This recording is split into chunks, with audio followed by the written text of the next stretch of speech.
You can't give medicine to someone who wants to be sick.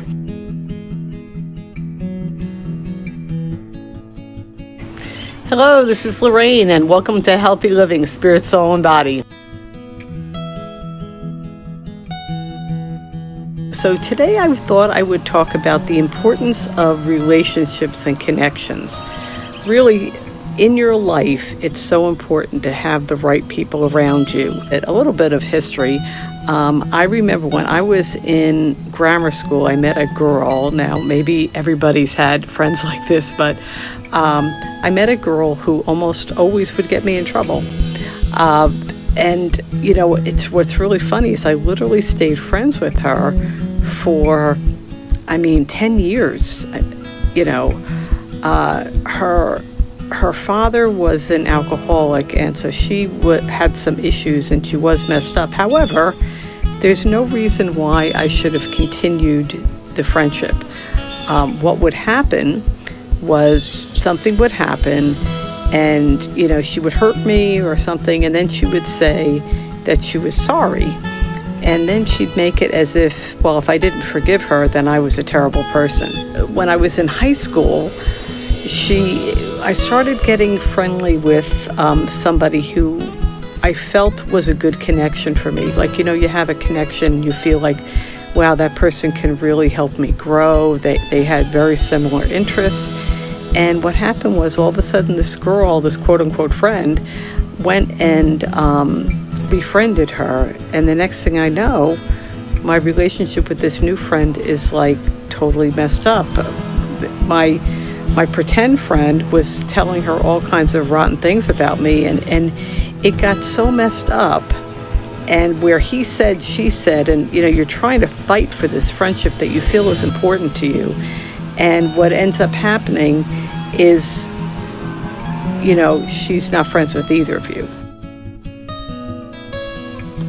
So here's a few good basic rules. You don't want to force a fit with a friendship and a relationship. If you're not talking the same language, if you know that they're tolerating you and not celebrating you, don't force it. Don't feel like there's something wrong with you if the relationship doesn't work. You're just not the right fit. They're just not your tribe. But a lot of times we get caught in these cycles, and we realize that first of all, we're in a rut in our life. We're not really, none of our dreams are coming to pass. We've stopped allowing ourselves to dream, and a lot of times it is because we're hanging around the wrong people.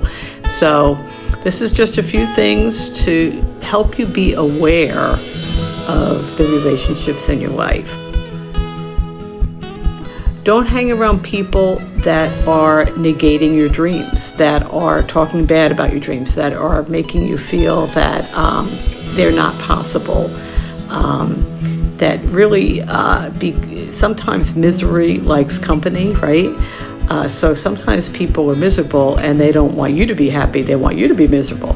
So you don't need that. Your life is too important to spend time with people. And, you know, I heard somebody say something pretty profound. It said, you can't give medicine to someone who wants to be sick. Another tip about friends or relationship is, don't try to force a friendship to change yourself so people will like you, okay? Then what happens is, you know, you lose yourself. You lose the unique qualities about yourself that make you important to yourself, that make you value yourself. You know, sometimes you're letting people know how to treat you by how you value yourself. If you're not really valuing yourself, you're going to allow people to treat you badly. And all these different things are really toxic cycles that we get ourselves in. So what do we do? What do we do if we're in this terrible situation and we're having people in our lives that are sucking the life out of us? So one of the things I always say is, don't drink poison just because you're thirsty. Okay, a lot of times there are times in our life where we are lonely And if we pull ourselves away from these toxic people, they leave a hole.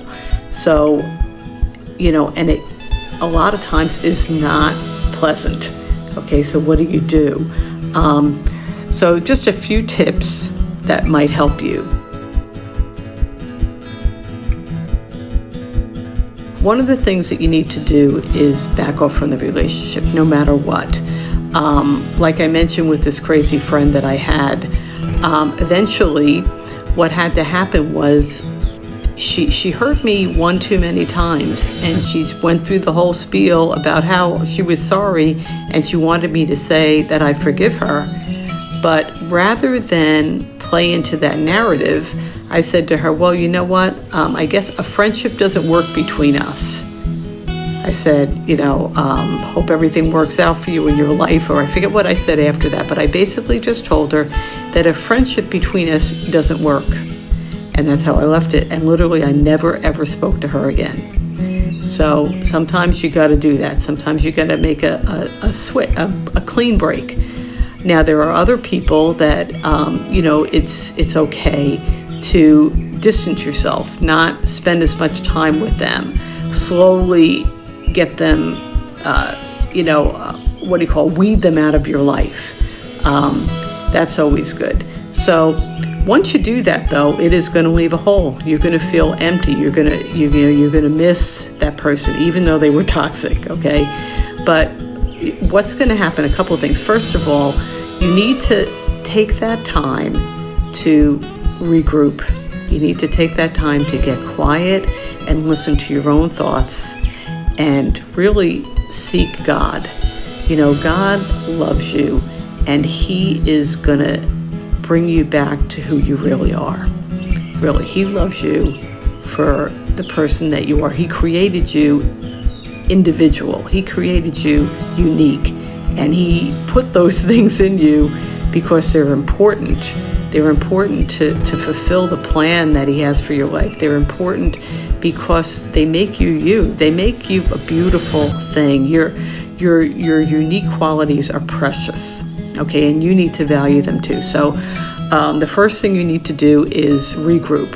Get away from that person, reevaluate, get yourself healed. And the funniest thing is, sometimes when you separate yourself from those people and those unhealthy cycles, you start seeing things clearer. You start seeing things clearly, like, oh my goodness, I can't believe I let that person do that to me, or I can't believe I allowed that person to speak those things into my life. So many different things happen after you've separated yourself, okay? And then what do? What's the next step? You have to really trust that God's going to bring the right people into your life, and you have to be selective. You have to have boundaries. When you're being manipulated or when you have a toxic person in your life, they make you feel guilty for setting up boundaries. But no, boundaries are healthy. They let you value yourself. When you value yourself enough, you're not going to let people hurt you anymore. You're not going to let people, trample your dreams. And really, your dreams and your focus and your destiny is more important than anything, really. That's what you were created to. That's the only thing that's going to make you happy. Love yourself enough to leave those toxic relationships. So I hope that helped you. I know that in my own life, being careful about who I allow into my life has been the most important thing that I've done the last few years. It's your connections are so important. And I'm going to do another podcast soon about the kind of connections you should have. And I hope this helped you.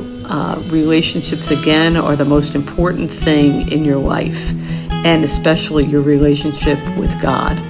Regroup, take some time for yourself, take some time to start hearing your own thoughts, reminding yourself of the dreams that you had in the past, revitalize those things. And you're going to find that your life is going to be more peaceful. You're going to get healed. You're going to start to heal. And you're going to find that that life is worth living again. Okay? So I hope this helped you. Again, please like my channel, subscribe, and hit the notification bell. And I will look forward to talking to you next week. Have a wonderful time. I am enjoying New Jersey in the summer. Okay, bye-bye now.